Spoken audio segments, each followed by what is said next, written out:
Pemirsa, analis kebijakan publik Bonatua Silalahi menerima salinan ijazah Presiden ke-7 Indonesia Joko Widodo dari Komisi Pemilihan Umum Pusat. Penyerahan salinan ijazah merupakan tindak lanjut usai Komisi Informasi Publik memutuskan ijazah Jokowi sebagai informasi publik, termasuk yang didaftarkan sebagai bakal calon presiden 2014 dan 2019. KPU pernah memberikan salinan ijazah Jokowi ke Bonatua dengan sensor di 9 bagian, di antaranya nomor ijazah dan tanda tangan pejabat yang melegalisir salinan. Mohon maaf kata ya kalau saya salah. Yang menurut saya sekarang ada masyarakat Indonesia terbelah tiga ya.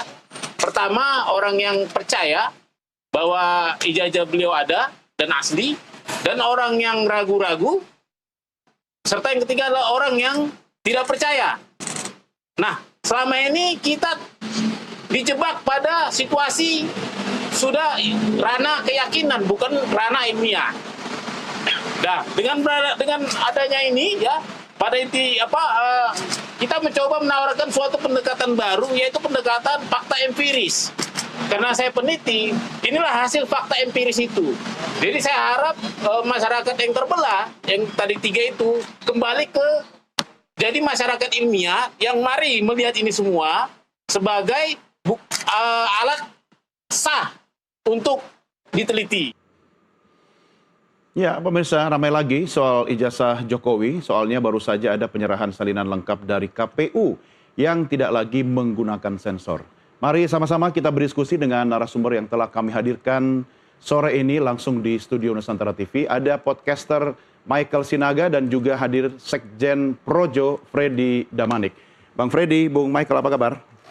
Baik, puji Tuhan, alhamdulillah. Oke, Bang, komentar Anda soal salinan yang diterima ini. Iya, saya pribadi selaku pendukung Jokowi juga dan mewakili publik juga menurut saya apresiasi kepada Bonatua, kepada KPU. Ini proses pembelajaran publik yang penting untuk memperoleh dokumen publik. Saya sepakat dengan apa yang mereka lakukan. Saya juga, itu saya katakan tadi, apresiasi lah. Jadi memang lembaga-lembaga negara harus belajar banyak dari sini. Ya. Jadi kalau memang itu dokumen publik sesuai dengan undang-undang, berikan kepada publik. Ya, berikan akses untuk mendapatkannya. Jadi ini proses transparansi sangat baik lah ya untuk ini pembelajaran penting buat lembaga-lembaga negara. Ya, artinya ini merupakan satu bukti tidak ada yang ditutupi atau malah membuka tabir sesuatu yang baru yang kita belum pernah tahu dari perspektif Anda. Ini menunjukkan bahwa memang negara itu atau hukum itu bekerja dengan dokumen. Negara itu bekerja dengan prosedural. Ya. Tidak ada negara bekerja atas kepentingan pribadi. Tidak ada negara bekerja atas titipan. Jadi sangat jelas ini membuktikan bahwa negara hukum masih ada. Dan ini menjadi menurut saya sekali lagi ini proses pembelajaran yang sangat penting lah untuk publik, untuk lembaga negara, untuk kedepannya supaya saya jujur, dari hati saya jujur bahwa apa yang dilakukan, karena saya pernah melakukan ini. Apa itu? Komisi Informasi Publik, ya saya pernah, dan memang tidak gampang, ya. Agar suatu lembaga itu memberikan suatu dokumen, ya memang tidak gampang, dan yang mereka lakukan ini dengan didukung oleh katakan media, jadi sehingga mereka bisa diberikan. Saya juga termasuk orang yang sepakat bahwa dokumen Pak Jokowi ini adalah dokumen publik, kecuali yang termasuk yang dikecualikan itu yang di dalam proses hukum, karena itu diatur di dalam undang-undangnya. Tetapi kalau ijazah ini, saya sepakat, saya tidak pernah, sudah banyak saya di media, saya tidak pernah mengatakan bahwa dokumen Pak Jokowi ini bukan dokumen publik, tetapi perkara ada sengketa bahwa ada informasi-informasi yang dikucilkan, silahkan diperjuangkan di dalam Komisi Informasi Publik dan ini sudah diputuskan. Saya berikan apresiasi. Oke, Bu Michael, komentar Anda? Ya, kita mengapresiasi ya KPU sekarang sudah menyerahkan dan melakukan apa yang mereka harusnya lakukan. Sebenarnya ini bisa tidak selama ini kalau mereka memberikan itu kepada kami di bulan Agustus lalu, di mana kami pertama kali meminta dan langsung saja kasih sepenuhnya tanpa menutupi informasi apa-apa, tapi tetap kita apresiasi. Nah, yang pertama sebenarnya saya dan Pak Bonatua itu sedang memang memberikan pembelajaran ke publik, betul. Karena selama ini orang pada tidak tahu isi apa komisi informasi itu apa. Ya. Padahal banyak informasi-informasi yang itu adalah hak publik siapapun dari masyarakat yang ingin melihat informasi itu harus dibuka. Apalagi dia sudah pernah menjadi pejabat publik. Pernah pernah dipakai mencalonkan diri jadi pejabat publik. Kalau tidak mau datanya dilihat oleh publik, jangan mencalonkan diri. Kan gampang. Nah, yang kemarin ini sebetulnya tinggal diikuti saja oleh KPU DKI Jakarta dan KPU Solo.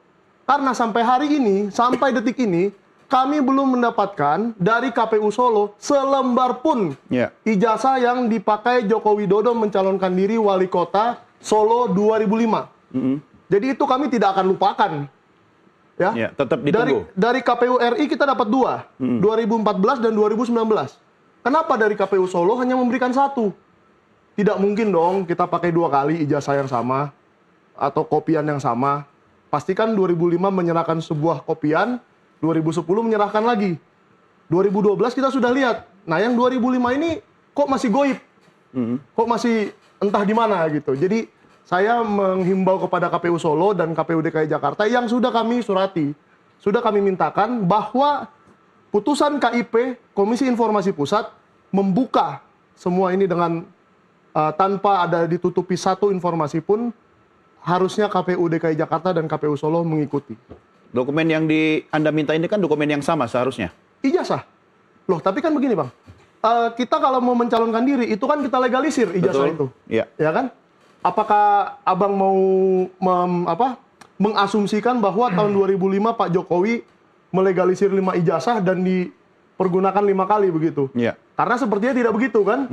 Karena yang kami dapatkan, yang 2019 itu adalah legalisir dari dekan Fakultas Kehutanan yang terbaru yaitu Budiadi. Yang menjadi dekan tahun 2019. 2018 saya bilang ya. Karena pencalonannya pengiriman dokumennya tanggal segitu. Nah, berarti kan yang 2005 dia memakai dokumen apa? Akhirnya belum tahu. Karena dekannya hari itu bukan dia. Gitu. Jadi ya tetap kami kejar. Ya, Itu harus tetap diberikan. Ya, Bang Freddy, ini dua hal yang berbeda atau menurut Anda sebenarnya substansinya sama, tetapi kemudian mengarah kepada satu tujuan yang kemudian apakah ini agenda setting atau apa dari perspektif Anda? Ya, jadi kan memang begini. Ini pertanyaan ya? Ya, Pertanyaan. jadi kan memang begini. Kita tahu persis lah kalau bicara Roy Suryo dan kawan-kawan memang kan targetnya segala isu, segala upaya memang tujuannya memang menghancurkan Pak Jokowi, kan begitu. Segala isu, segala upaya lah. Nah, tapi kalau konteks kasus yang di Polda Metro Jaya, jelas itu laporannya kan tuduhan fitnah atau pencemaran nama baik ijazah Pak Jokowi dikatakan palsu oleh mereka itu. Nah, kalau konteks ini justru dengan diberikannya oleh KPU ijazah legalisir ini ketika mendaftar ini membuktikan sekali lagi membuktikan bahwa berarti ijazah itu diterbitkan oleh UGM. Yang kedua, ijazah itu dilegalisir oleh UGM. Ya. Kemudian bicara institusi ya? Iya. Bukan soal orangnya siapa yang menandatangani atau bagaimana? Bukan. Karena ini yang tadi disampaikan oleh Bung Michael soal itu kan? Iya. Oke, selesaikan dulu. Iya, itu yang saya katakan. Berarti kan pertama itu diterbitkan oleh UGM, yang kedua dilegalisir oleh UGM, yang ketiga memang ini dokumen dikuasai negara. Yang saya katakan tadi ada prosedural, ada sistem di situ. Nah, perkara nanti mereka ini mau mengubek-ngubek yang mana lagi silahkan saja. Itu juga ada mekanisme untuk itu. Ya, tapi sampai saat ini ada gium hukum ya, ada gium hukum bahwa dokumen negara dianggap benar sampai ada putusan hukum yang membatalkan itu atau menyatakan itu tidak benar. Dan itu belum. Dan itu sampai saat ini tidak ada. Silahkan kalau mereka ini mau berjuang untuk itu, mengatakan yang tanda tangan tidak benar lah atau prosedurnya, silakan lah whatever. Tetapi artinya dengan diberikan oleh KPU RI ijazah ini kepada Bonatua, ya ini jelas sekali lagi menambah, memperkuat lah yang walaupun sudah kuat posisi ini kan sebetulnya sudah diperiksa, KPU juga kan sudah diperiksa di penyidikan, ya. Nah ini sangat menguatkan posisi Pak Jokowi, justru melemahkan para tersangka di sini. Itu menurut saya. Jadi saya